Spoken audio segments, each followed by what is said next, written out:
Thank you. Okay. Good afternoon, everyone. I'm Langley City Mayor Val Vandenbroek, and I'll call the 21st, 2022 regular council meeting to order and begin by acknowledging that the land on which we gather is the traditional unceded territory of the Katzie, Kwantlen, Maskwi, and Semiahmoo First Nations. For any members of the public who are in attendance to watch these proceedings, welcome, and just a reminder to keep your mics and your camera turned off while you are in attendance. Thank you.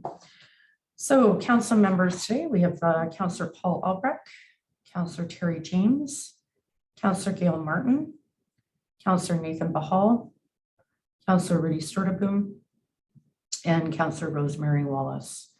And for staff, we have Francis Chung, our Chief Administrative Officer, Darren Light, our Director of Corporate Services, Carl Johansson, our Director of Development Services, Rick Baumhoff, our Director of Engineering, Parks and Environment, Hugh Gill, our Manager of Engineering Services, and Kelly Kenny, our Corporate Officer, Scott Kennedy, our Deputy Fire Chief, and I believe Mr. Carlo Tamondong, sorry, Carlo, is here representing Kim Hilton for Director of Recreation Supervisor, for Kim Hilton, who's our Director of Recreation, Culture, and Community Services. Okay, so looking to adoption of the March 21st, 2022 regular agenda. Before we consider adoption of the agenda, are there any changes or additions to the agenda? Seeing none, has the information, no. Okay, that the March 21st, 2022 agenda be adopted as circulated. I need a mover and a seconder, please. Councillor Wallace, Councillor Sturteboom. All those in favor? Anybody opposed? That carries. And as we have a number of sets of minutes, if there's no objection, I'll read them all out in one motion. That the minutes of the following meetings be adopted as circulated. A, regular meeting held March 7th, 2022. B, special pre-close meetings held February 28th and March 14th, 2022. And C, public hearing held March 7th, 2022. Any correction, errors, or omissions? Councillor Paul? No? Are you?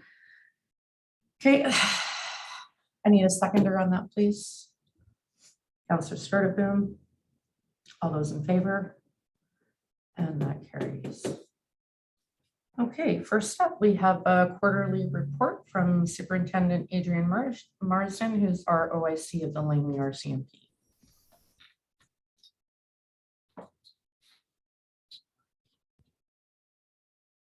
Okay, just making good afternoon, Your Worship. Just making sure you can see me somewhere. Okay, good.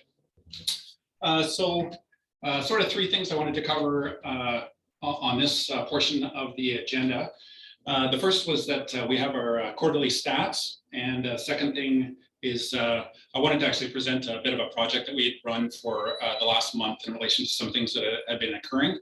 And then lastly is I just wanted to cover off our final do a synopsis of our final strategic plan for the next 4 years. So I have with me today three guests from our detachment. I have to say that Mr. Chung's always suggesting that I bring a couple of employees to these meetings just to introduce them and give you a sense of what some of the people do in our detachment and the role that they're playing. So today I have Jenna Evans, who is our senior intelligence analyst, and she's going to quickly run over our quarterly stats. And then with him is Corporal Rob Roffel and Sergeant Suman Minhas. And they are going to talk about very briefly about a project that we ran briefly. And then I'm not sure about how much time we have here, but I'll try to run through that fairly quickly. And if that's okay, and then take the remaining time and I'll run through the strategic plan. So I'll turn it over first to Jenna, and I will pull up our PowerPoint for this.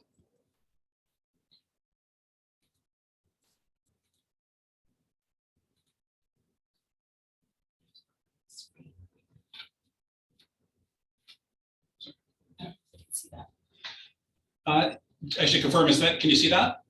The PowerPoint? No, it's not visible. Oh, okay. Sorry.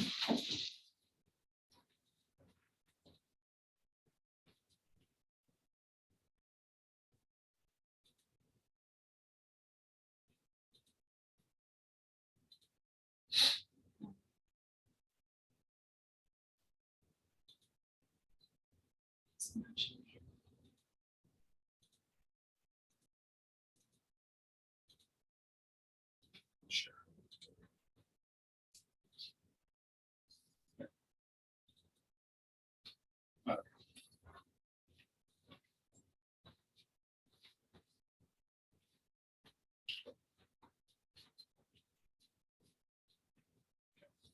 Hi, so I'm Jenna Evans. I'm a senior intelligence analyst with the RCMP. I'm a civilian member. For those of you that aren't aware of what we do, our predominant role is to develop intelligence products to assist police officers in management in decision making, as well as to provide guidance and recommendation to further intelligence, as well as operational investigation. These are the stats, the latest stats for Langley City. Violent crime, we're doing really well in the city. Overall, we're down 19% compared to the same time last year. Property crime, we're down in almost every category, with the exception of theft from vehicle and possession of stolen property. Possession of stolen property is often a proactive enforcement indicator. Theft from vehicle, we're seeing three predominant trends throughout Langley, both the city and township. The most predominant theft from vehicle incident is catalytic converter thefts, and those are linked to the precious metals within the catalytic converter. So we've seen consistent spikes in those crime categories throughout this year as well as last year. We saw a little bit of a lull in 2020, but those rates were also quite high in 2019. Another trend that we're seeing is tailgate thefts. To give you an idea of how predominant this current trend is, in a 13-day period, we had 47 thefts of tailgates in both the township and the city. And then the third emerging trend within theft from vehicle is theft of gas, which is obviously connected to the gas prices. And within that trend, we're seeing suspects drilling into gas tanks and stealing gas. So it's a little bit of an emerging trend. So our numbers aren't very high, but we're monitoring it. In terms of overall gang and drug nexus violence, we track that for Langley, both the township and the city. Last year, we had quite a spike in those incidents throughout the city and township. 64% of shootings were in the township, 36% were in the city. This year, from January to March 13th alone, we had 5 shootings, 60% of which were in the township. We had 1 incident in the city, and then 1 location is still under investigation in terms of where it occurred. Analysis of gang and drug nexus violence, assisted with the resource deployment for our violence suppression project.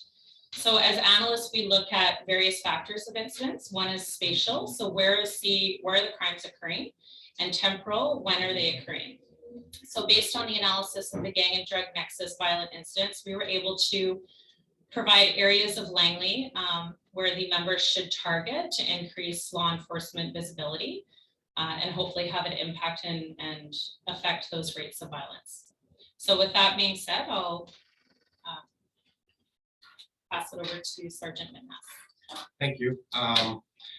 Some of you may recognize me from my time in community policing, but I'm currently in the Langley Strike Force unit, and I've been here for now in Langley 8 years. So a little bit about myself. I've got 23 years service, and I've worked in 3 different divisions. And currently in Strike Force, some of our mandates include the topics that Jen has discussed. And with me, I've got Corporal Rob. Yeah, and just to kind of go over from, I guess myself personally, I've just been in Strike Force as an NCO for just about 3 years now. And Strike Force normally operates in a covert capacity, and we typically will handle serial robberies, financial institution robberies, vehicle thefts, and other property crimes. And Sergeant Minnas is going to go into the project that we did in uniform over the past month and a bit here. So yeah, I'll just quickly touch on the project here. As you see on your screen there, some of the overview and objectives of why we did what we did. But basically in the Langley RCMP, we combined ourselves with the Special Response Team and conducted an enhanced enforcement initiative in support of efforts to address the recent uptick in violence, and specifically targeting both in the city and the township of Langley. Number of persons involved in the shooting included some of the victims and suspects who may have had ties to the ongoing Lower Mainland gang conflict. And the objective of this project was to prevent and reduce gang-related violence in Langley Township and City. So we basically took information that, as you heard from Jenna, and we took a phased approach. Initially, we looked at the intelligence that was there, and like Jenna's talked about, we talked about the spatial and temporal area information, and then based on that, we came up with a overt concept of how we could target these areas.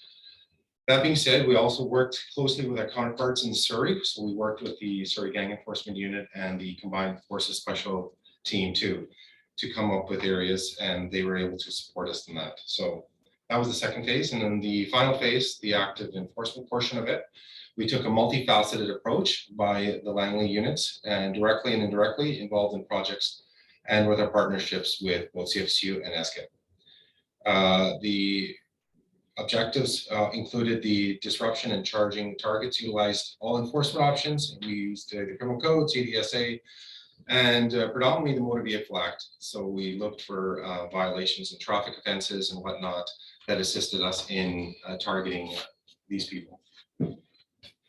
We also developed intelligence based on the targets, and more importantly, to create public safety, we were a visible presence. We had a large presence in the community for the 4 weeks, and we had some positive feedback from the community when we were out and about. As you can see from your screen, the impact that it had in the overall was there was over 129 vehicles that were checked throughout the Langleys, which culminated into 61 investigative files. And as you can see, $30,000 in cash, numerous items seized, and this was over a less than a 4-week period with numerous drugs taken off the street too. So positive impact in the community, and I think because of our initiatives and our cooperation with all our partners, we've had a significant impact on public safety in the Langleys. Yeah, so I'll just stop there, Your Worship, and if there's any questions specific to the stats or the project itself, we'll just wait for that. Great, thank you very much for the presentation and the great work. Councillor Striven. Thank you, Madam Mayor. Thank you, Superintendent Morrison, and your special guests. Thank you very much for your service and for this terrific report. So this is for the first quarter, but it only goes to March 15th. I can't help but be curious if moving forward, the first quarter will actually include the last 15 days of this quarter in your statistical information, or if you'll be following from March the 15th moving forward. Please excuse me for being a little bit confused by that. Go ahead. Just to clarify, so today is March 21st, because this meeting occurred before the first quarter ended. We did the data cutoff date on the 15th. Moving forward, it's dependent on when the meetings occur, but our goal is to include the entire quarter. But because this meeting was in advance of that, that's why it ended on the 15th. So no, it's not the norm. Thank you very much. The data is really important. I sincerely appreciate your report, and thank you for the good work that you do. Is it available to ask a question not necessarily pertaining to this report, or should I wait? Go ahead. Well, spring is here. Congratulations. We've survived another winter. And I can't help but think that now is the time we look forward to seeing members on bicycles. Is it in the forecast for members to do a bike patrol in Langley City starting maybe sometime in April? Absolutely, a pretty timely question, actually, because after this, I'll go through my strategic plan and be talking a bit about that. So for sure, we'll be switching our, as the end of the year approaches, we will probably be switching the school liaison officers over to bike patrols, and the special response team. Also, those members will, their duties over the summers will definitely encourage the bikes. They're actually, I think I have about 8 to 10 members going on the actual bike training course at the end of April. So that's definitely, I can guarantee you'll see that in the summer. Well, that's excellent. I'm not surprised to find that this will be in your report. So I'll wait and hear the rest of what you have to offer before asking any more questions. Thank you very much. Thank you. Thank you, Madam Mayor. Okay, I don't see any other questions, so go ahead, please. Okay.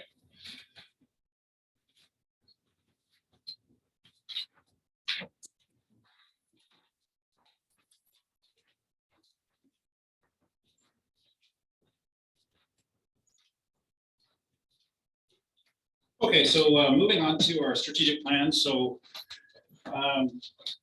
essentially, what I wanted to do today was, I guess, ask for your final approval with our 4-year strategic plan.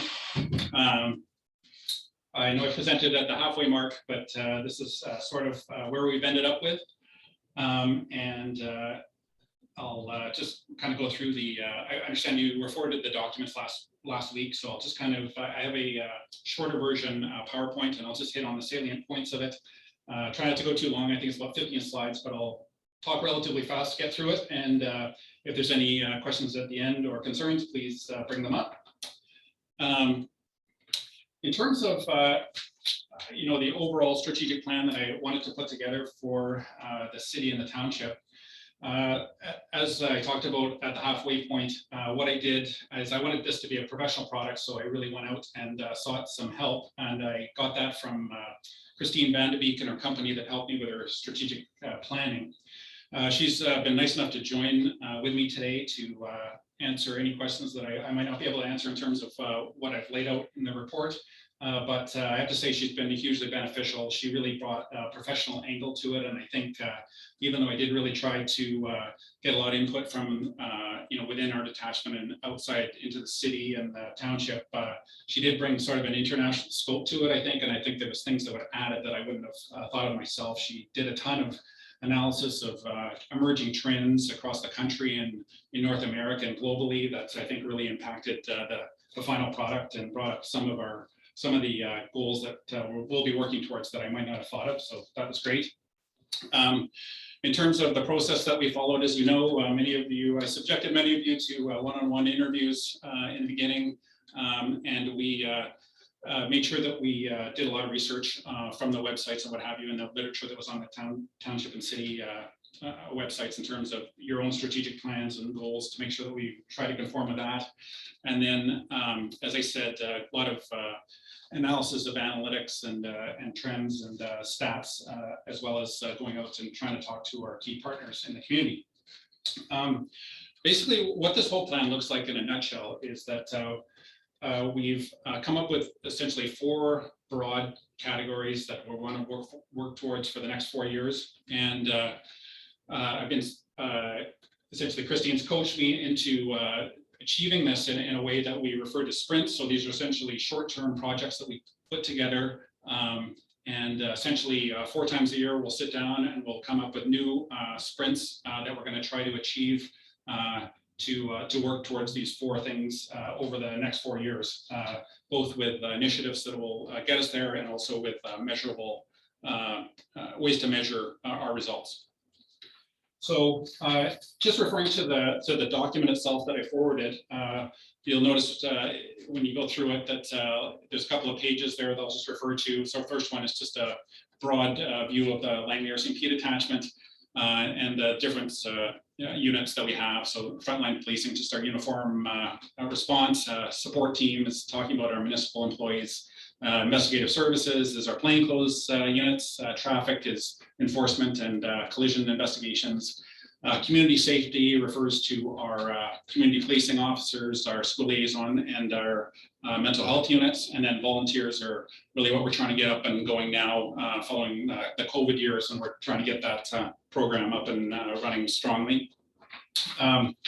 The report also refers to what's guiding the Langley RCMP, and I'll refer to the mission. And so the mission, just so you know, it comes from the National RCMP website and essentially the mission of the RCMP as a whole. Similarly for the BC RCMP vision, essentially from the headquarters of British Columbia, where we're looking to go. And then just reference the 6 core values that the RCMP tries to live by. In terms of focusing our strategic plan, I think we were well aware of certain things about the Langleys that we really wanted to address. First one is obviously recognizing that Langley is one of the fastest growing communities in British Columbia, and with that coming significant changes. Obviously, we're seeing new communities that Langley probably hasn't seen before, such as Willoughby. It's very similar to sort of condensed areas of Vancouver, but I think exciting changes. Similarly, the SkyTrain, we know that's coming. We know that the increases in population are also bringing with other special benefits about living in Langley, and increased diversity, a younger demographic, and so we just try to keep those things in view. Like numerous other communities across and homelessness within our community, obviously, and not just in our vulnerable peoples, that will sit amongst our not so economically challenged people. I think we recognize that mental health has become a society and something that we need to address and know how to deal with as a police agency.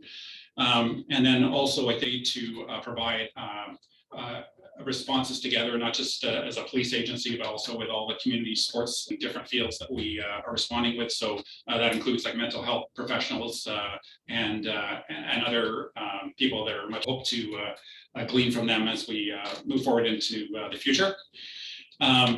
And we also we always get more scrutiny, which is good. We know that it's always going to get more challenging. There's always more complex law where there's even legislative changes coming with the review of the Police Act, and that the whole role of the police, may change in the years to come. So what goals that we're looking to achieve? Christine lays it out much more eloquently than I will, but strengthening. And each of these four things refer to practically speaking, the four things that we're really trying to focus on. The first, there was as Councillor Shorterboom brought up, it was actually a resounding response from everybody we asked about police cars on the streets, bikes, people foot patrols. They want us out in the business communities. They want us everywhere, and just getting into the initiative. So that's number one. Number two is the collaborative approach to working. Have repetitive services and keep going to the same calls over and over. It's much more effective for us if we work with problems together for long-term solutions rather than just trying to repeat the same response over and over. I wouldn't have come up with that's what I'm talking about. Christine Van de Beek offering a lot overwhelming sort of research showing that the expectation of the police these days, with everything going on in the world, is that we can respond. So even seeing this in British Columbia with like the wildfires, the protests on the pipeline, the protests in our forests, disasters beyond day-to-day policing that we need to be able to respond to together with. So that requires a lot of kind of logistical work closely with us, or our partner beside us. So that was a focus that we wanted to make sure we're ready for. And then lastly, it's just in terms of our have the right, we have enough people to do this, and we have the right people doing that. So I will just, I won't go, I'll try to go quickly and just hit over the next period. So in terms of goal number one and our visibility. So when we came up with a term on that, first thing is ideas we came up with is one thing is really concentrate on intelligence-led policing. Parts of our communities are requiring immediate attention, and where we should be focusing our resources and really focus on the kind of the and in terms of that, a couple of things we want to focus on is when we don't have police officers attending 911 calls, what are they doing? Really analyzing what they're doing in between calls and making sure that those that there's a lot of proactive initiatives that they're focusing on to be the most efficient use of our resourcing. We definitely heard loud and clear that the citizens would like to see a lot of joint traffic and bike patrol blitzes to address our communities, and that again, visibility is a big thing. Also at least monthly meetings with our business community to make sure that we're responding to their needs. And then another point was that in terms of our modernizing our media, I think we could do a better job in terms of moving into modernizing our website, our social media response, and just sort of being more connected to our community that way. In terms of the second goal, so this has to do with what we're going to try to do in terms of hoping to support people dealing with homelessness and mental health. So one thing we've had several meetings about with Fraser Health and the Langley services or we're talking about situation tables. We'd really like to try to copy, I guess, a model that the Surrey RCP is using in terms of getting together with these different community groups and addressing individuals together as a team and doing what we can to really make effective change in their lives. So that is something we are actively trying to put together, and hopefully something I can report on developments on next quarter. A couple of ideas that came up with was almost like an adopt a person program, getting our members to connect better with some of the people facing challenges in our community, and looking to almost assign members to help people through their issues, and just not have it as an impersonal response to dealing with people. And so we want to look at kind of developing a program in that regard where people become more personally involved with people's lives. We want to make sure that we're being efficient in working with bylaws, and that we're not repeating efforts there. We want to focus on our crimes. So if we're getting calls that we think may stem from homeless issues, we want to be able to differentiate that. We want to make sure that we're just not treating it like a criminal acts, and we want to, if we understand that the problem is probably stemming from somebody facing from mental health issues, that we attack it from that side. And that we try to resolve those issues rather than treat them as we would if somebody didn't have those issues. In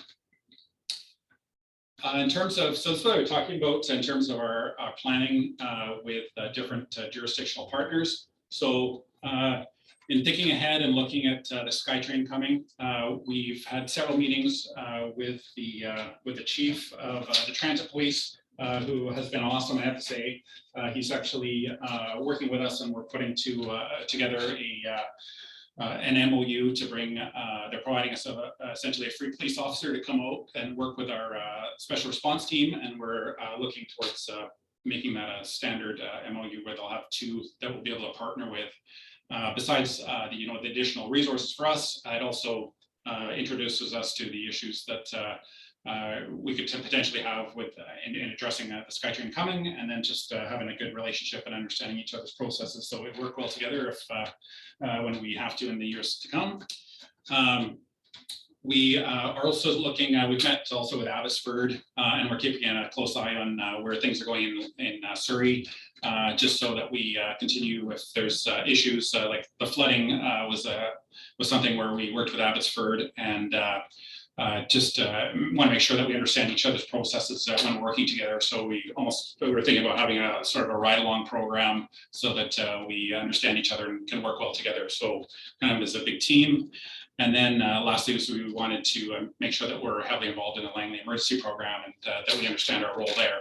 So as I said, for each of these sprints, I've probably brushed over these a bit, but for each of these things that we're trying to achieve, we have I guess measurables. So like in this case, we would measure the success there in the number of protocols or MOUs that we put in place, and then also our the number of scenario planning or like training days we would have with the different agencies to make sure that we're achieving our goals there. And lastly is just the fourth thing we're looking to achieve, and that is relating to our capacity resource-wise and the changes of our community. So one thing we've identified as being something we want to work towards is to adopting the goals of the federal 50-30 program. So essentially, we'd like to see the gender neutrality within the detachment move forward so that we're even women and men, and then also the other groups that we would like to see more represented in our workforce, including racialized groups and members of the LGBTQ2+ area, and having a firm representation there. And also, so that would involve essentially analyzing our human resourcing metrics, making sure that I'm on top of that we're fully staffed and that we have the right people representing us. It also involves training to our people, not only our new members coming to the detachment, but also our senior members that bring them into the modern age. So just to keep our training current and that everybody's on the same page and that we're moving forward and serving the community the way we should be. There are objectives there is that we do have a detachment diversity group that I'd like to reestablish and keep going. It's a good benefit for us to learn from each other and to provide as a resource for our members here and just a good group to have to understand each other. The last thing that we come up with it, we want to start celebrating with an annual calendar some of the special days within our community to better understand peoples that have come to Canada and kind of making an awareness of the different cultures that are joining us. So the way we'll measure those types of things again as examples would be just me doing the actual stats for our population to officer caseloads and assuring that I'm on top of vacancies, assuring that we have diversity where we can, and then assuring that I'm keeping up with the training of our people. So that is it. So that is kind of it in a nutshell. I guess I'll stop there. And if there was any specific questions, please go ahead. Well, great. Thank you, sir, for that great report. Lots of work to do there, but I know you guys are up for it, so thank you. I have Councillor Storterboom up first. Thank you, Madam Mayor, and thank you again, Superintendent Marsden. Your strategic plan is exceptional, beautifully laid out and planned. My special thanks to Ms. Van de Beek for helping to prepare it for all to see. It's true that if you fail to plan, then you just plan to fail. So this is a wonderful strategic plan for the Langleys and Langley City in particular. A couple of questions. One, with regard to the homeless situation that we're experiencing on the streets of our community. I know that our bylaw enforcement team, Dave Salvage, our manager of community safety, and his team, they advise that they spend 90% of their time dealing with homelessness issues in our city. I can't help but be curious, do you have an estimate of how much of your resources for Langley City are spent on issues around homelessness in our community? You know? I would not put it at that. A large significant, so I would say that that's probably a big focus of the community police officers. I believe they do a walk through downtown every day, just to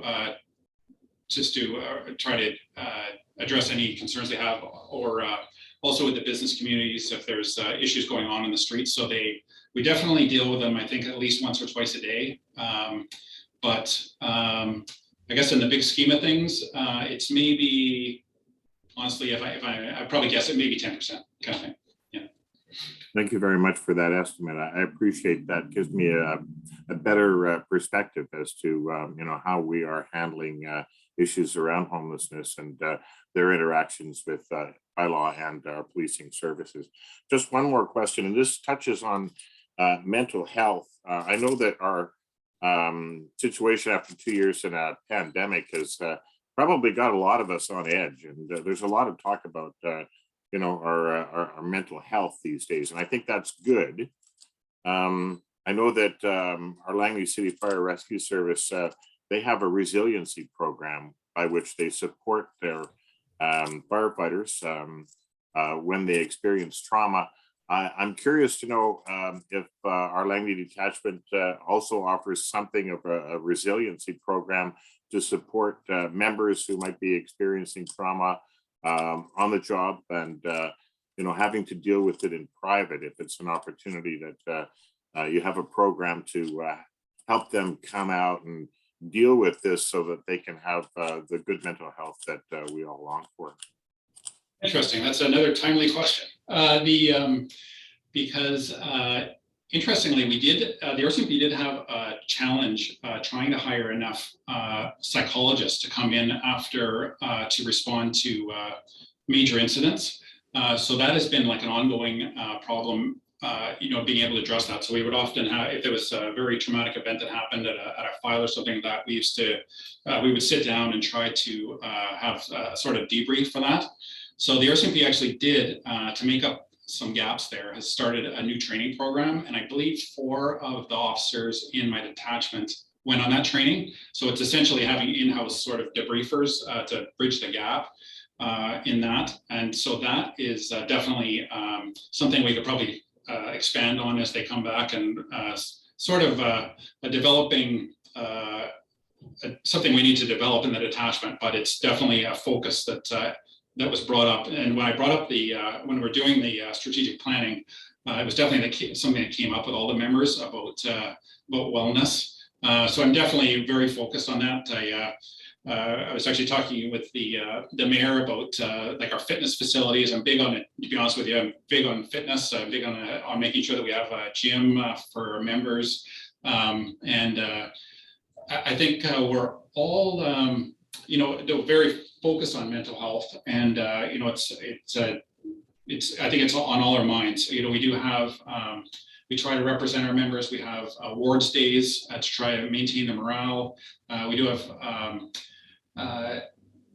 what I'd like to bring up, you know, after with COVID ending is more,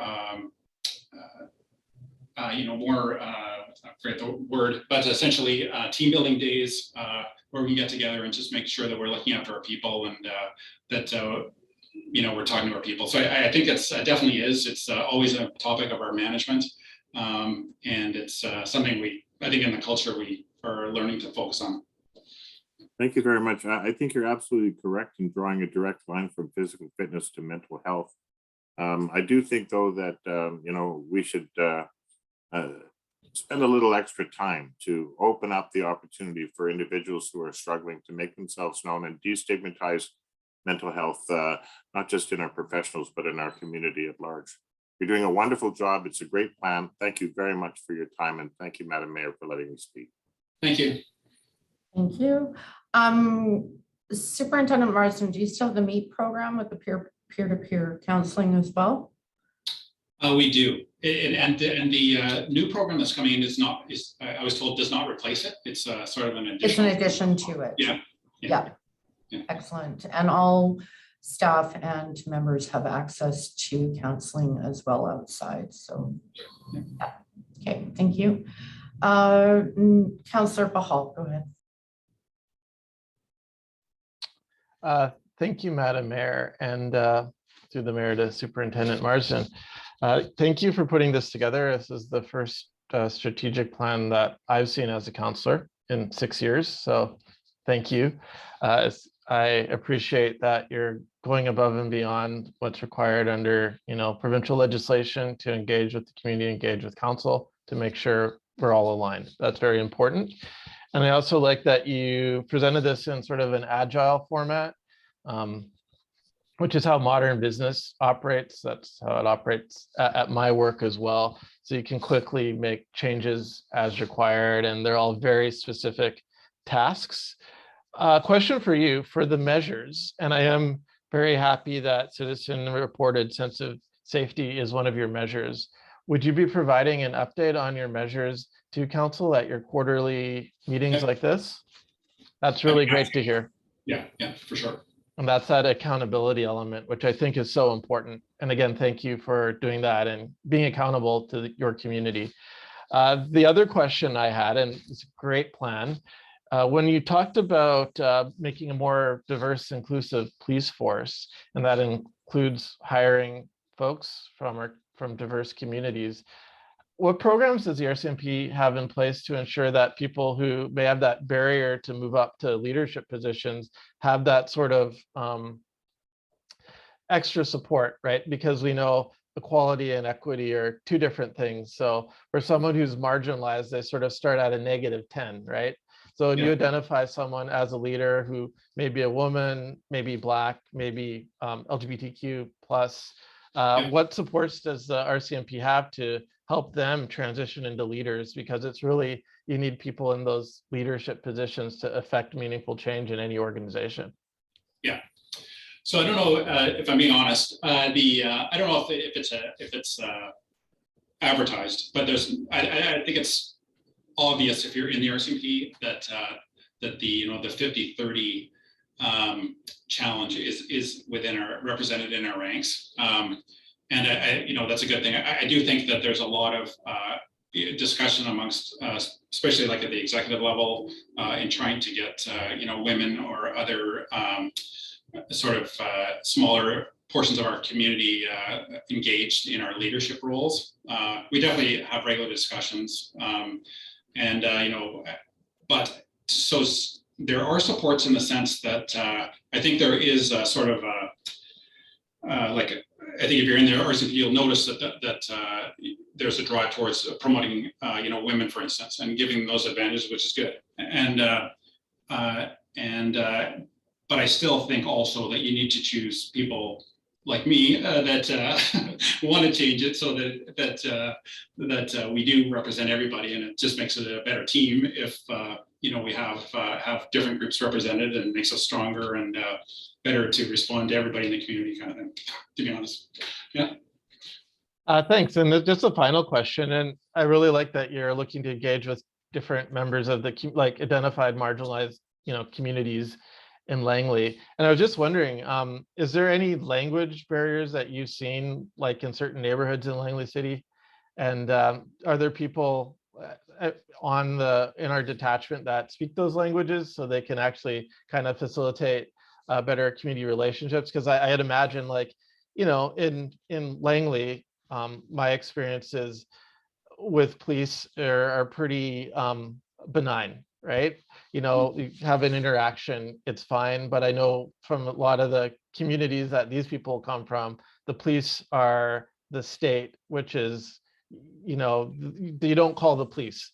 They're not folks that will help you. So what programs are there in place to sort of reach out to those sort of recent immigrant communities? Because there are a few in Langley City, to build that trust that the police aren't the people that are going to bust down your door and take you to prison, right?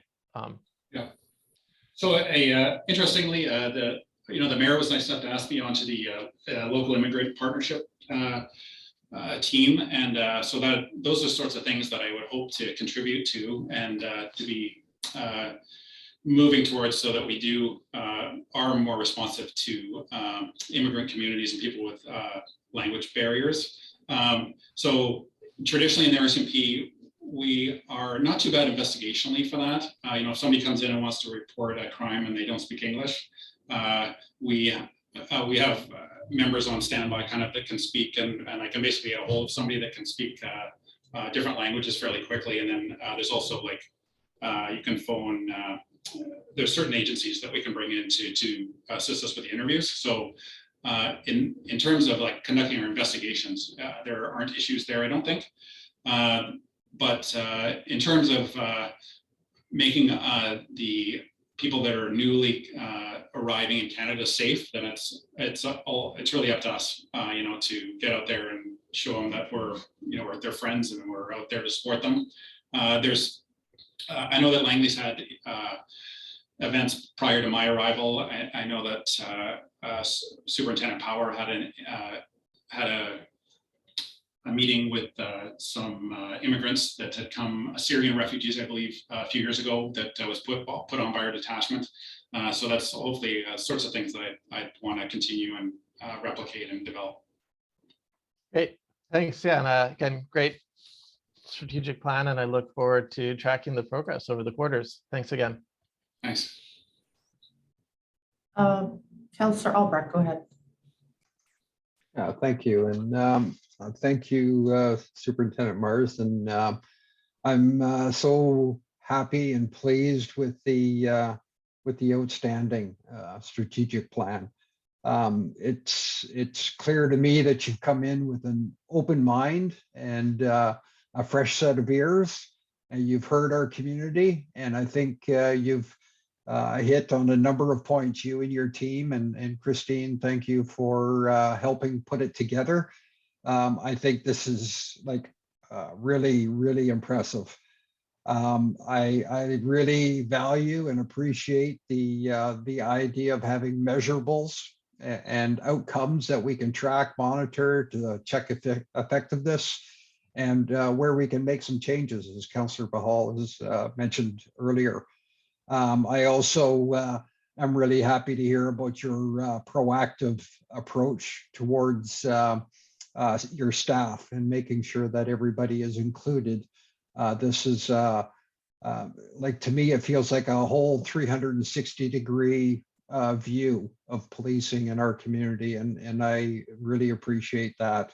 I know I was out in a walkabout with Peter as part of our crime prevention task group, and I was totally impressed with Peter and his ability, and I don't know how long he's been doing it, but I think it's been a fairly short period of time. The relationships that he's already developed in our community at the street level, and the importance of having those kinds of conversations with people that have never really had that kind of interaction with our policing service. So I think it's going to go a long ways to increasing the that public safety perspective and that concern in our community. So I applaud all of you. And as a co-chair, and I'm speaking maybe out of line here with Councillor Pahal. I haven't really touched base with him, but I think once we get further down the line here, this would be a really effective presentation to our crime prevention task group to let them know what kind of things we're putting in place, the mechanisms, the checks and balances, and our goals and objectives for policing in our community, to help them understand what's going on behind the scenes, to help make our community as safe as it can possibly be. So I just want to say thank you very much. Oh, thank you. Councillor Sturdivant, go ahead again. Thank you, Madam Mayor. Hi, it's me again. Just a couple of quick things before we cut you loose, Superintendent Marston. Prior to the pandemic, we had some wonderful quarterly town hall meetings with the general public. It was an opportunity to get to know members and develop that spirit of community and address some of the issues particular to different areas in the Langleys. And I was curious to know if there was any intention of extending that program now that the pandemic is coming to an end, or at least we're hoping it's coming to an end. Yeah, I mean, I wouldn't say there's anything, like you said, I don't really know where we are with COVID myself at this minute, but I sort of assumed the town halls will be a part of my role here. So 100%, once COVID allows, I would assume we'll be doing that for sure. Well, that's brilliant. That's excellent. I'm sure that the general public, our residents, will be happy to hear that. And similarly, the detachment was offering information sessions, which were really valuable, like point of sale for merchants and cybercrime and scams, and even issues around human trafficking. So I'm hoping that we might be able to start that up again too, because I found those sessions to be especially valuable and informative when dealing with members who specialized in those areas from the Langley detachment. Yes, yeah. I'm actually speaking at the Chamber of Commerce dinner on May the 17th. So going over those topics. So we'll get that going. Brilliant. You're doing a great job. I appreciate you. I support you. And I thank you very much again for your presentation. Thank you, Madam Mayor. Thank you. Thank you. I guess I shouldn't be bringing you around anymore. You're getting more work. All right. Any other questions? Comments? No? Okay. Well, thank you, sir, for that great report. I think we'll see you again in closed. So that's right. Thank you. Thank you. Okay. The next upcoming next regular council meeting is April 4th, 2022. And the following regular council meeting after that is April 25th, 2022. And Carlo has our recreation update today. Thank you, Madam Mayor, and good afternoon, members of council. I'm just going to share my screen here for a second.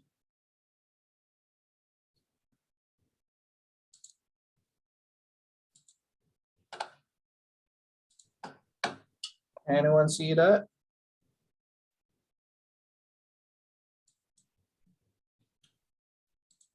Yes.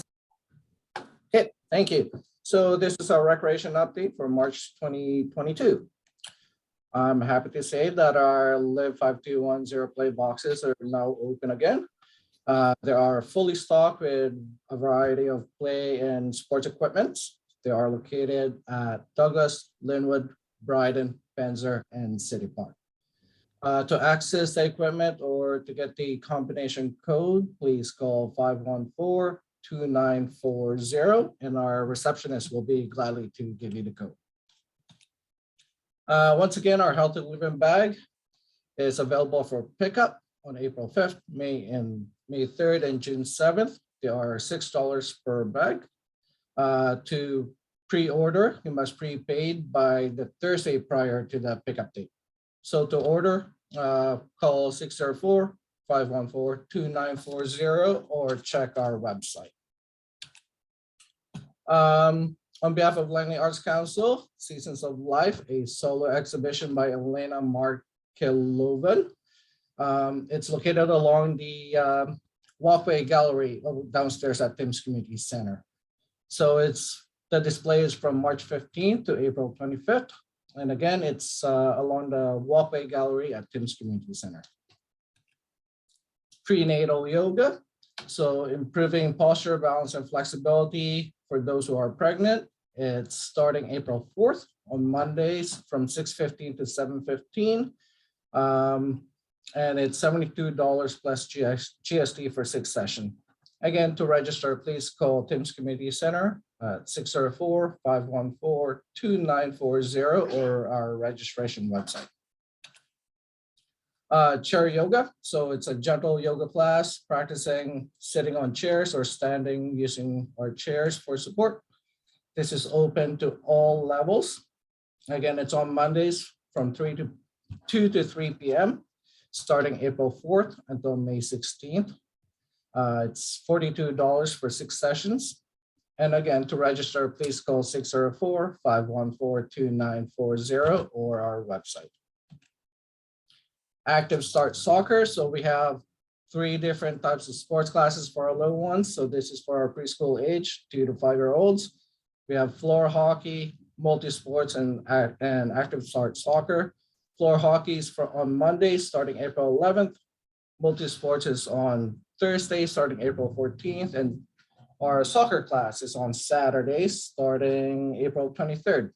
Again, to find out for more information or to register, please call 604-514-2940. Call to young artists, grades 6 to 12.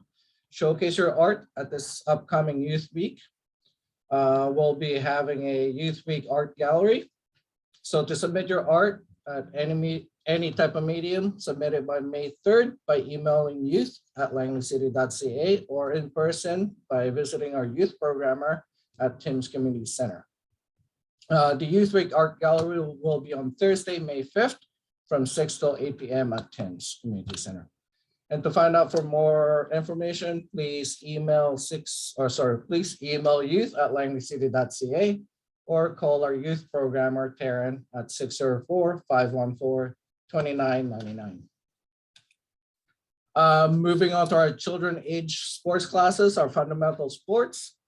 Again, we are offering 4 types of sports classes: fundamental basketball, which starts on Monday, April 11th. Fundamental volleyball, Tuesday, starting April 12th. Fundamental multi-sports, starting Wednesday, April 13th.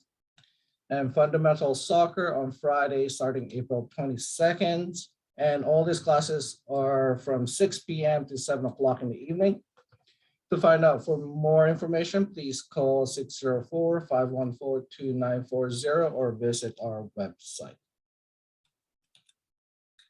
Gymnasium sports, we are offering a variety of drop-in gymnasium sports class or sports program.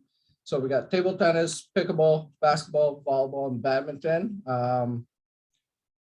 Please note that please register 7 days in advance, up to 15 minutes prior to the actual drop-in program starts. It does get filled up with some of these classes, especially our basketball or our pickleball programs. It does get filled up, so please pre-register so that you don't be disappointed showing up. To register, just call 604-514-2940 or our registration website. Moving on to our youth now, Learn to Train programs for our youth grades 6 to 12. We have Learn to Train girls volleyball on Fridays, starting April 8th from 6 till 7:30. And again, a second session starting May 20th. Learn to Train volleyball for boys on Tuesday evenings from 6 till 7:30, starting April 12th. And a second session on May 17th. And to register, please call 604-514-2940 or our registration website. Light Up the City, March 26th, we'll be lighting up Douglas Spirit Stage in the color purple for the International Purple Day for Epilepsy Awareness. Again, this is on March 26th. And every year will be light up for the Epilepsy Awareness Month. To find out more information, please call 604-514-2940. Performing on Youth Week. So we're calling all performers grades 6 to 12. If you'd like to perform during our Youth Week Performance Festival on Saturday, May 7th from 12 till 6 p.m. at Douglas Park. Please contact our youth programmer by Friday, April 22nd, or by calling 604-514-2999 or by emailing Taryn at youth@langleycity.ca. Roaming Rascals. Happy to say that we are offering this program 6 days a week now. So it's on Tuesday and Fridays over at Douglas Recreation Center, and Monday, Wednesday, Thursday, and Saturdays at Tim's Community Center. This program runs from 10 to 11:30, and it's $5.50 per child. We just have a lot of fun equipment for our little ones.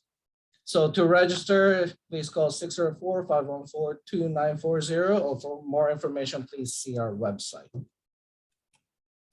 Tim's Kitchen for our youth, grades 6 to 12, learn some basic cooking techniques and some recipes. It's on Tuesday from 4:30 till 6, starting April 12th, and again on May 17th. I believe the April 12th program is now full, so you could register for the following session starting May 17th. To find out for more information, please call 604-514-2940. And just a friendly reminder that our spring registration is now open. We have a variety more of classes, fitness, sports, preschool classes as well. So that's all our update for March. Any questions? Great. Thank you so much for that. Councillor Storyboom. Thank you, Madam Mayor, and thank you, Mr. Tamadon. What a wonderful presentation. I'm so excited to see things are opening up again and all these fantastic buffet of recreation programs are being made available. I just want to express my gratitude for you and the team. And I'm just so happy things are opening up. I would just encourage everyone in the community to come on down to Tim's and Douglas Rec and get involved. I think we've all put on a little bit of COVID-19 weight, and we could probably burn it off and get to see each other and interact again. So thank you very much for your presentation. And thank you, Madam Mayor, for letting me express my gratitude how things are opening up. Thank you. Okay, any other questions or comments? Seeing none. All right, well, thank you very much for that. Okay, Councillor Albrecht, you are up next with Discover Langley City. Yes, thank you, Madam Mayor, and I'll keep it really brief. So with the lifting of restrictions, the DLC has begun marketing activities again, and the 2022 tactical plan has identified many areas that are appropriate to ease into, such as sponsoring events and encouraging new tourism products. Digital media has been expanded to include the Lower Mainland, British Columbia, and Washington State. And as these projects are finalized, they'll be announced. We've taken out another advertisement in the Edible Vancouver magazine to continue the promotion of the International Taste Bud Tour. And the publication is ideal for the DLC as it captures the Vancouver Lower Mainland foodies market. In the consumer newsletter, we're focused on the culinary adventures and the bingo contest and romantic outings in Langley City. So there's a number of stats in the report. It's in your package. And I just want to say it's, as Councillor Storteboom has mentioned, it's nice to see things opening up again and people being able to connect. So looking forward to what the DLC will be bringing forward as we move through this adventure of COVID. So thank you. And that's my report. Adventure, that's a good word to use for it, for sure. Any other comments or questions for Councillor Albrecht on that? Seeing none, thank you for your report, appreciate it. Okay, moving on to bylaws now. First bylaw up is Bylaw 3208, consumption of liquor in parks and public facilities. First, second, and third reading of a bylaw to designate certain parks and public facilities over which the city has jurisdiction as places where liquor may be consumed responsibly. The motion forward is that the bylaw cited as the consumption of liquor in parks and public facilities bylaw 2022 number 3208 be read a first, second, and third time. So I need a mover and a seconder, please. Councillor Albrecht, Councillor Bahal, any discussion? No discussion at all. Councillor Wallace. Go ahead.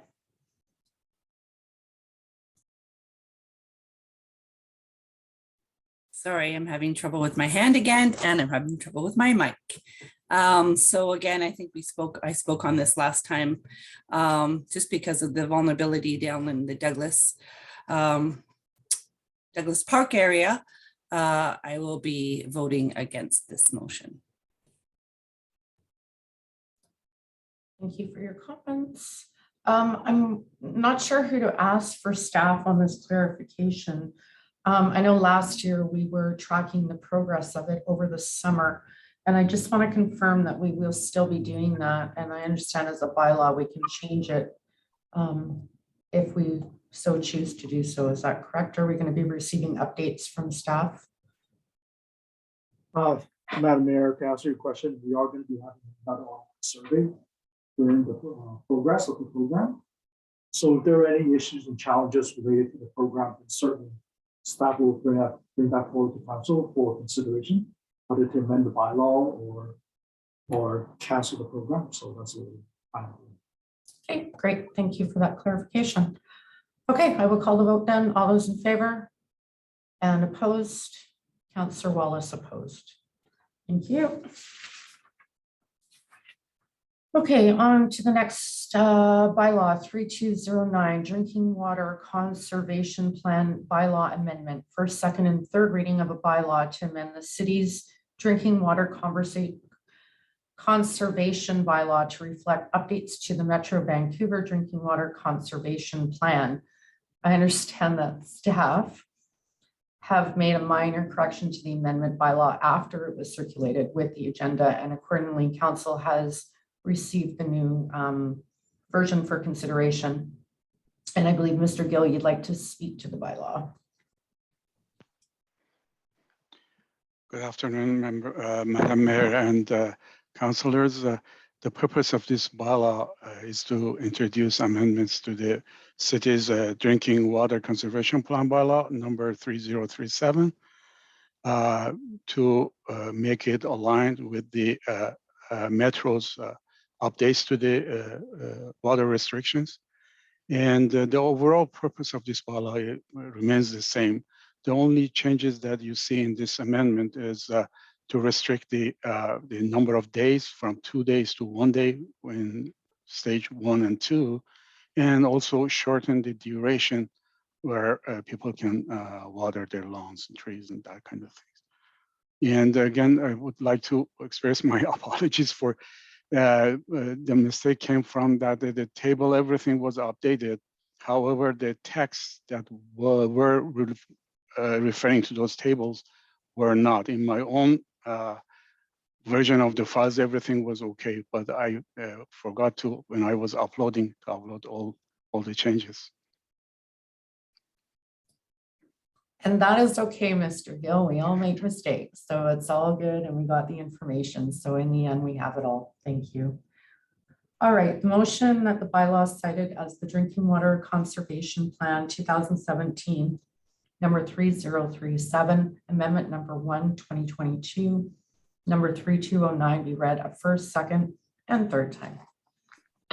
Councillor Wallace, Councillor Sturtevant, any discussion? Oh. Councillor Bahal, go ahead. Thank you, Madam Mayor, and through the mayor to Mr. Gill. This is a bit of a change. I think people are kind of used to the, 2-day watering schedule. So how is Metro Vancouver and the city going to let people know? Because I would imagine this summer there's going to be a lot of confusion. Yes, we are just, we are gonna, social media advertise this. And Metro has been doing this for a few months, actually, since November. But we are gonna locally also advertise it through our social media. Would we be considering newspaper advertising or anything as well? We can do that, yes, definitely. Thank you. Thank you. Councillor Sturtevant. Yes, thank you, Madam Mayor. Again, through to you, Mr. Gill. I don't remember there being any concern about water levels this past year. I may be wrong, but I think that this is one of the recent years that we haven't had notices advising that our water levels are way down. I can't help but wonder what the strategy is around reducing lawn sprinkling to 1 day a week. I have to ask, is this negotiable?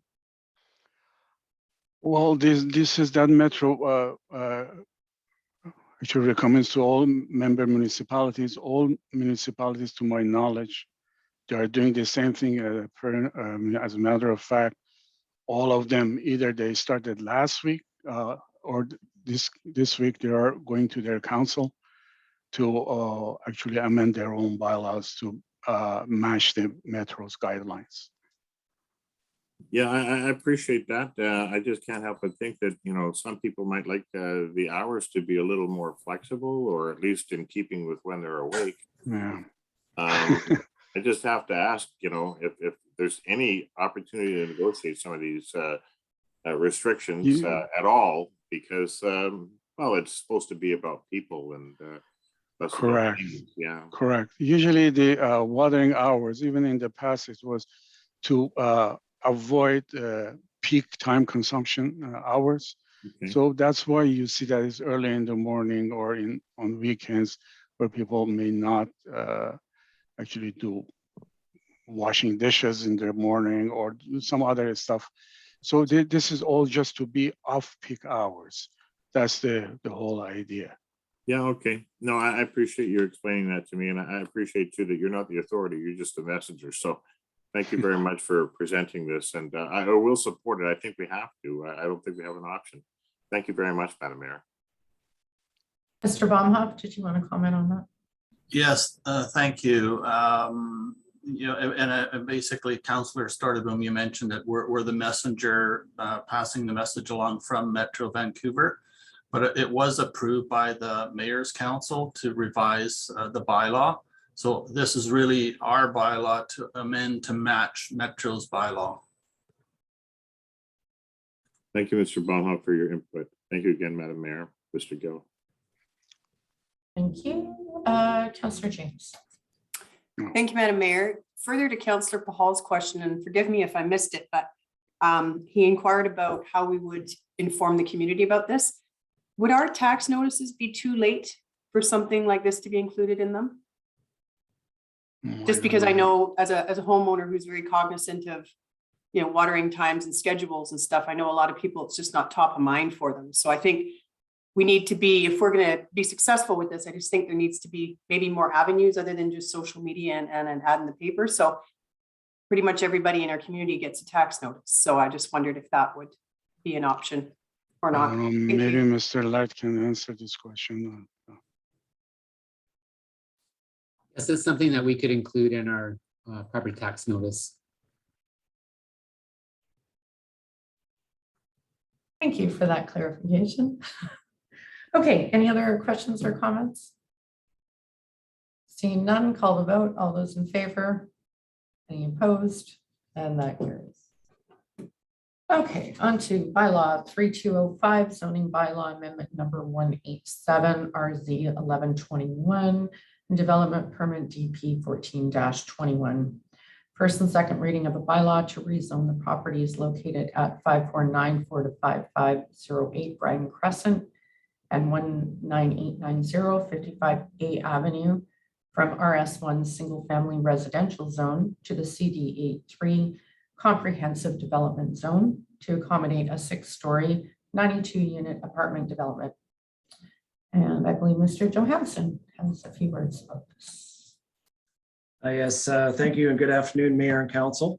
This proposed rezoning and development permit application was reviewed by the Advisory Design Panel, or ADP, and the applicant has incorporated the panel's recommendations into their drawings, including updating the facade and fencing colors, and painting and treating the parkade walls along the east and south walls or south sides of the parkade, planting additional trees and landscaping on the surface parking deck, specifically at the southeast corner and south edge to improve privacy and lessen heat island effects. They've also adjusted the location of their accessible underground parking spaces to be close to the elevator and added lighting over the covered parking spaces. The design of the building also maximizes the setback distance from recently completed townhouse developments to the south and the east, involving at least an 8-meter setback on the south side and about a 16-meter setback from the southeast corner. And our standard setback is for side yards is 6 meters. This application also proposes residential parking variances involving the use of slightly lower studio and 1-bedroom parking rates that are being contemplated by the new zoning bylaw process, and also similar to a recent application further west on 55A Avenue that recently received third reading from council. The applicant is also proposing a higher percentage of small car parking spaces and a shorter accessible space length, both of which are consistent with what is being contemplated with the new zoning bylaw and are supportable by staff. Thank you. Great, thank you. Okay, motion that the bylaw cited as zoning bylaw 1996, number 2100, amendment number 187, 2022, number 3205, be read a first and second time. I'm going to move on a second, please. Councillor Sturdivant, Councillor Hall, any discussion? Councillor Sturdivant, go ahead.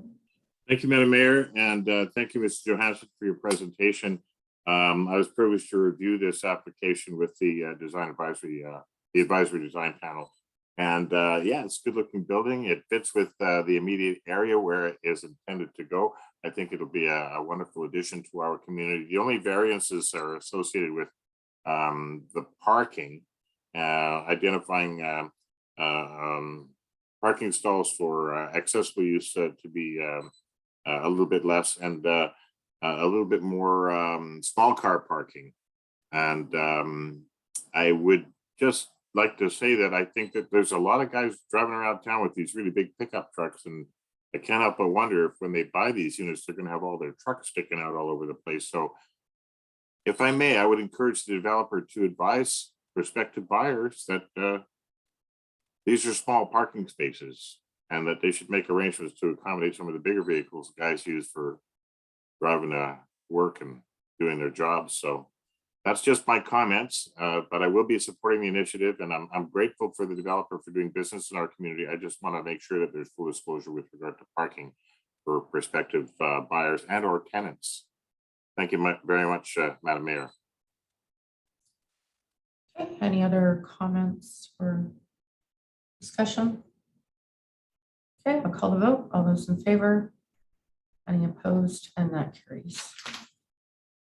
Bylaw 3204, zoning bylaw amendment number 186, RZ 1521, and development permit DP 1521, third reading of the bylaw to rezone the properties located at 20032 and 2003 56 Avenue from RS1 single family residential zone to the CD82 comprehensive development zone to accommodate a 6-story, 49-unit apartment development.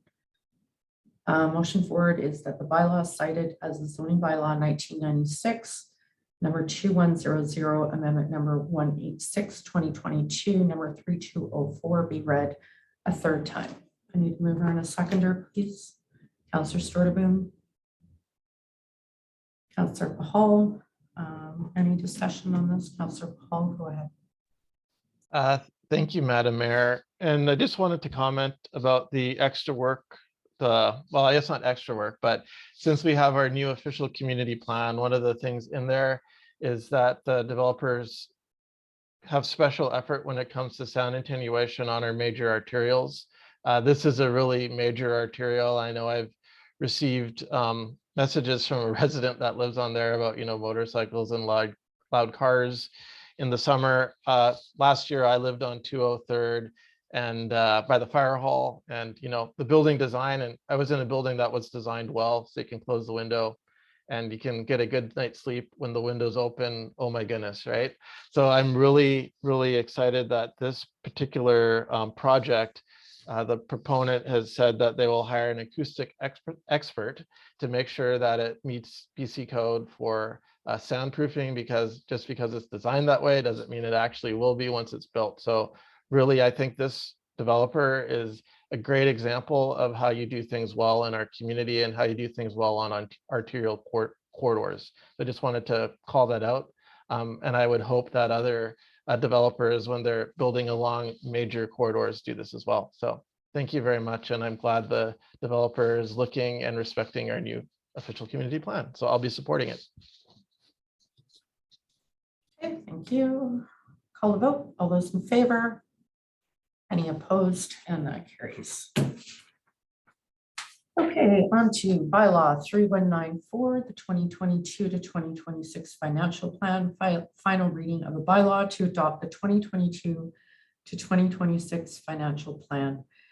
Motion is that the bylaw cited as financial plan 2022 to 2026, bylaw 2022 number 3194 be read a final time. I need a mover and a seconder, please. Councillor Pahal. And a seconder, Councillor James. Any discussion? Councillor Storteboom, go ahead. Thank you very much, Madam Mayor. And I'd like to preface my remarks by thanking staff for all the hard work that they've put into preparing this budget for approval. For the most part, I approve wholeheartedly. And but honestly, I would vote in favor of the plan, but my constituents have advised me that they're really uncomfortable with the environmental planning officer, and it's a matter of principle for them. I realize that relatively speaking, it's a small amount compared to the overall budget, but unlike ever before, I'm compelled to vote against the budget, and I'm sorry for that, but I do represent these constituents, and they have advised me accordingly, and I will vote in keeping with their preferences. Thank you, Madam Mayor. Thank you, Councillor Storteboom. Councillor Wallace, go ahead.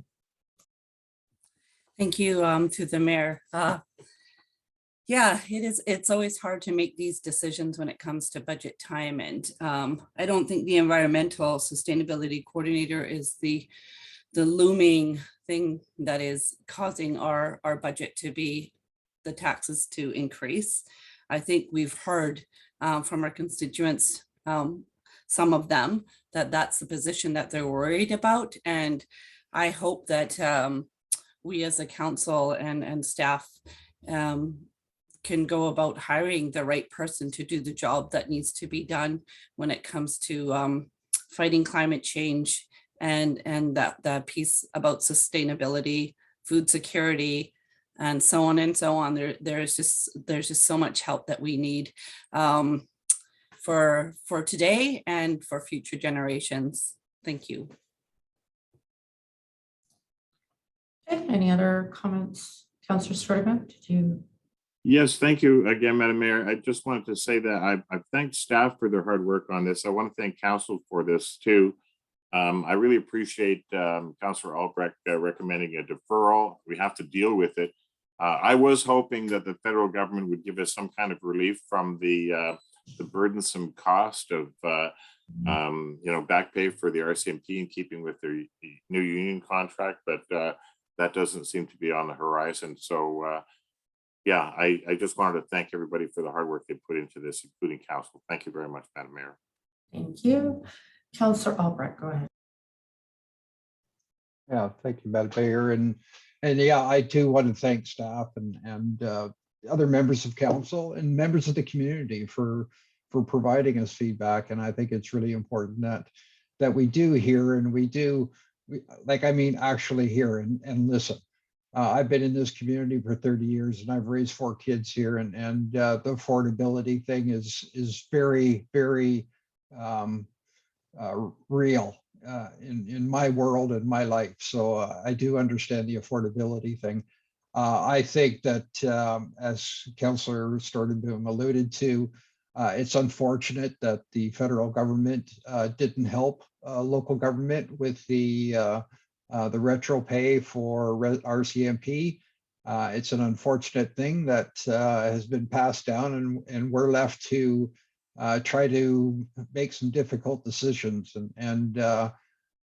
But the future of our community, the kind of world that we want to live in now for our children, for our grandchildren, needs to begin. And so I will be supporting the budget, as distasteful as that may be for some, but I think it's a direction that we need to go. So thank you. Great. Thank you for your comments. Councillor Martin, you are next. Yes, thank you very much. Well, right from the beginning of this budget process, I've been opposed to it. And the environmental coordinator is one of the main reasons. Also, and that's just one of 6 or 7 staff positions that this council has decided to hire this year. But I do want to thank staff for the work that they put in. I've been on this council many years, and I don't think I've ever voted against a budget. It's nothing against the staff. Certainly, they've done their best. But the final decision is with council, and it appears that this is going to pass, and that's fine, majority rules. But I think at this time, it's just too difficult on our taxpayers, our seniors, our young people, everybody. And, it doesn't matter whether it's $10 a month or $3 a month, it all adds up when you look at all the stuff that has been recommended and agreed upon, and even stuff that was not recommended and agreed upon. So unfortunately, I will be voting against this budget, as I have said right from the very beginning. And hopefully next year we can find some relief for our taxpayers. Thank you. Thank you for your comments. Councillor Pahal. Thank you, Madam Mayor. And I think this has been one of the most robust discussions about a budget we've had, and the dialogue's been very productive, and it's been great hearing from all members of the community. I've had people reach out to me actually saying how important it is that we do something on the environment. So I know there's a sentiment throughout the community in different ways. One of the things I think I want to remind people as well is we are talking about single family housing and options for people like seniors and families that live in there for relief. I know in 2020, we reduced our budget as much as possible because of COVID. And like I've been saying, we have this backlog of things we need to do that goes back even before my time on council. There'll never be a good year, never ever be a good year. But I think for those folks who, have a family that have problems making ends meet, right? Making a choice between groceries or property tax, owning a single family home. The good news is there is relief. So the provincial government will allow you to defer property tax if you have a dependent. So if you own your single family home, you can defer your tax. So that's something that's really important, because I don't think people know that. I didn't know that until a few years ago. And when you look at the change in the value of your property over the last year, some things going up, like my apartment went up, $200,000 for crying out loud. So hopefully that, $3,000 of property tax this year, rough year, that you can defer that and you can, get that out of your equity. So that's an option available for people.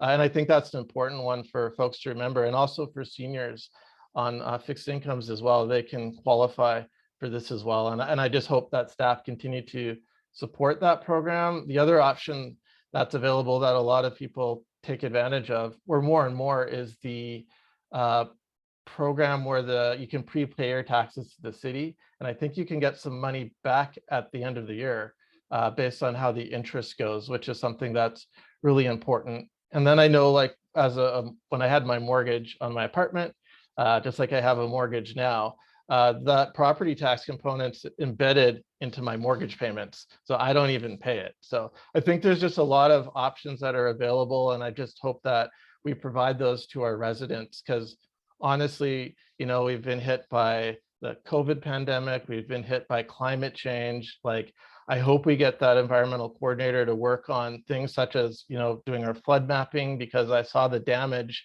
that happened to our apartments.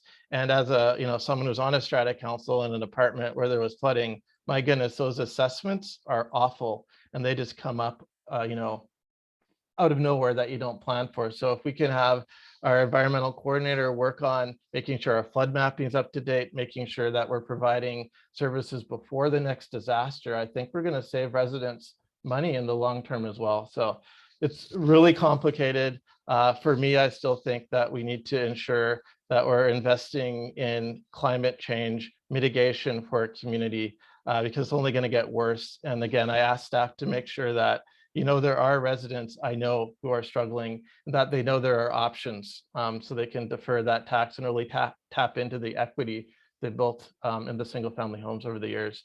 And a reminder that multifamily property tax on average will be going down. So that might actually give a little bit of relief to people.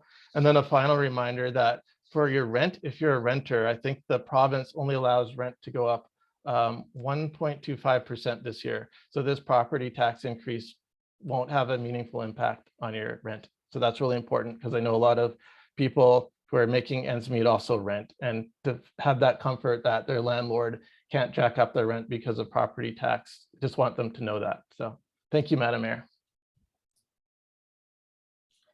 Councillor James.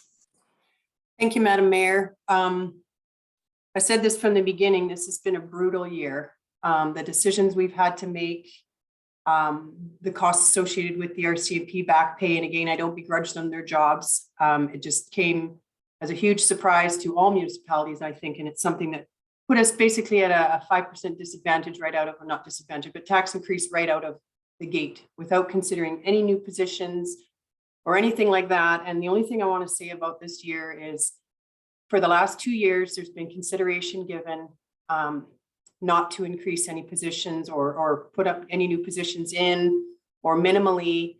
And we can't do this to our staff anymore.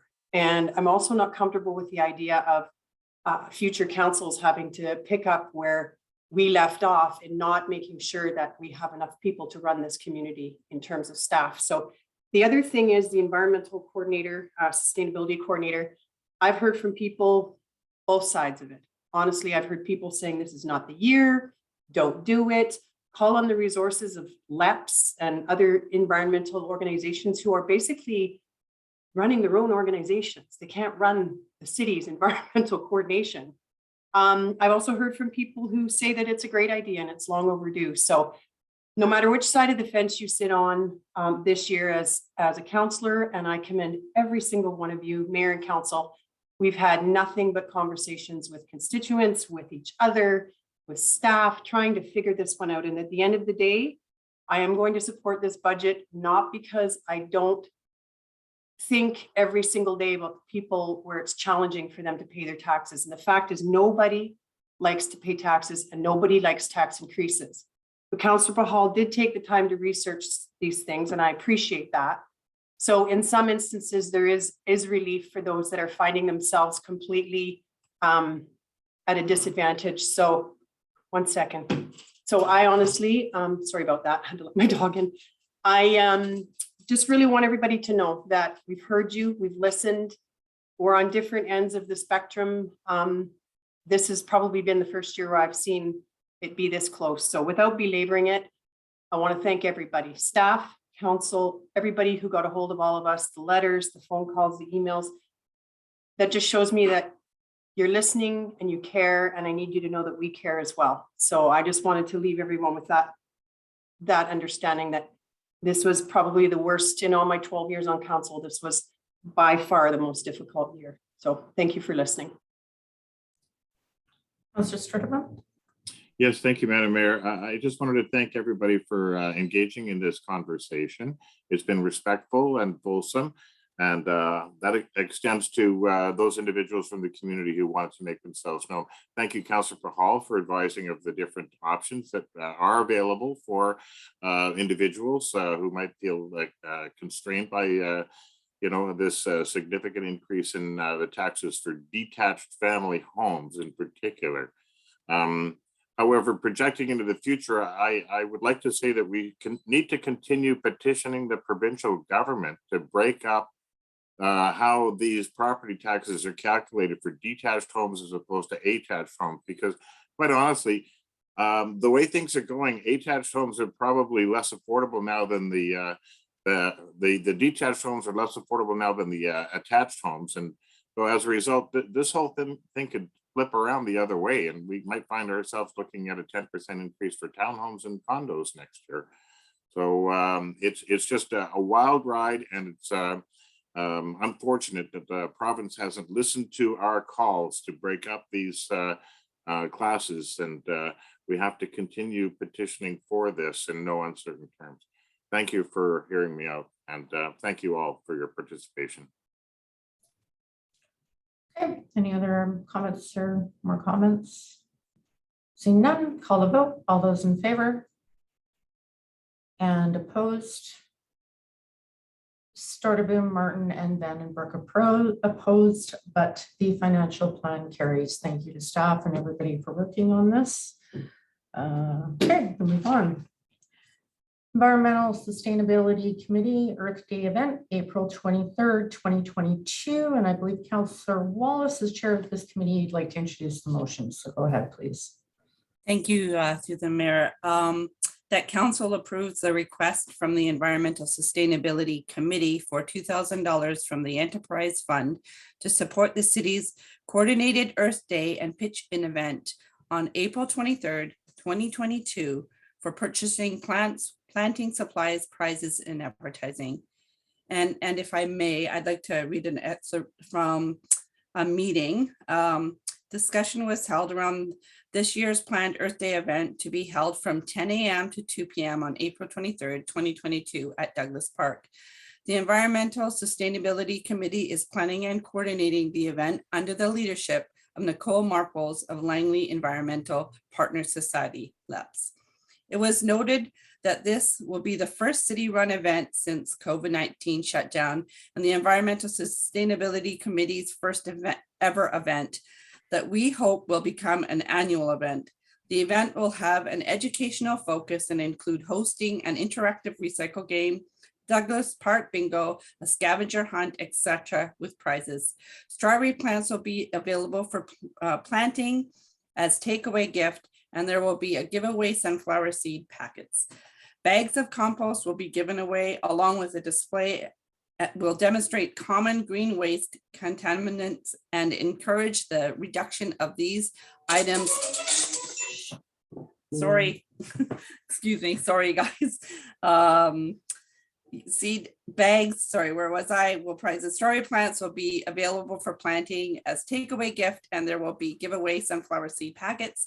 Bags of compost will be given away along with display of will demonstrate common green waste contaminants and encourage the reduction of these items in residential green waste bins.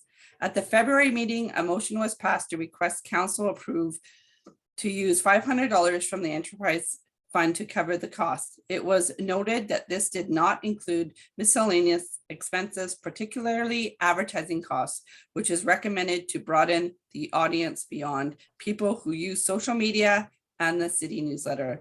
It was noted that many seniors are not connected to the internet or social media, and newspaper ads would be a better tool.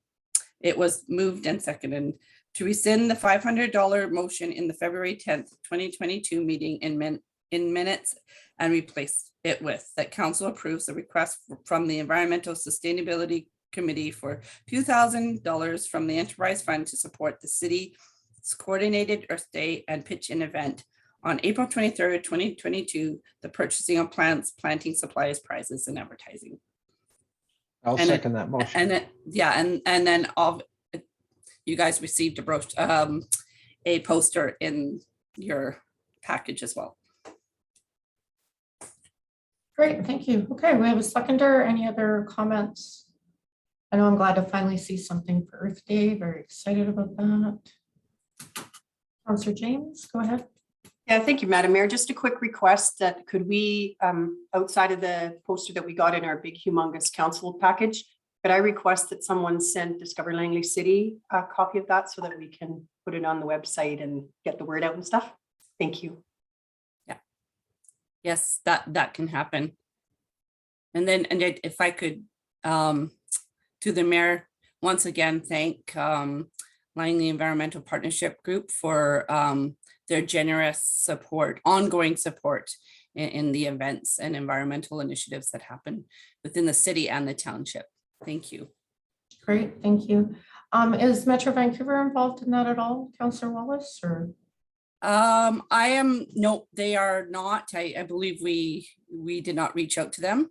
I guess we had enough going on in that event, and that's something that we want to grow for the future. So that's definitely a partner we could invite to the next one. Great, thank you. Councillor Albrecht?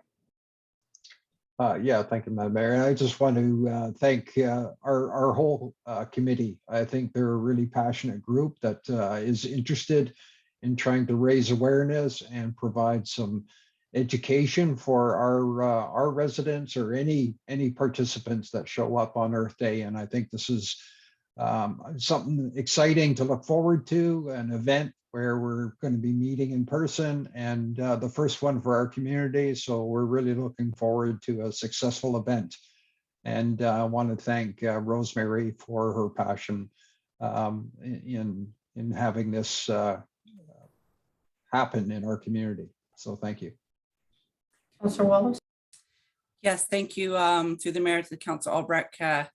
It's an honor to share with you, and we do have an amazing committee, but also a motion was passed for Year of the Garden by Mayor Val, but I can't remember when, but I think that this event will definitely tie into one of many events for Year of the Garden. So thank you. No, thank you guys for doing that. Committees are doing great work, so thank you, and you guys as well. Okay, on to, oh, no, we need to vote on that, sorry. All those in favor? Any opposed? Awesome, that was. Okay, now on to 2022 community grants. Rather than reading out the list of all the recipients and amounts, is there anyone opposed to taking the list as read when I read out the motion?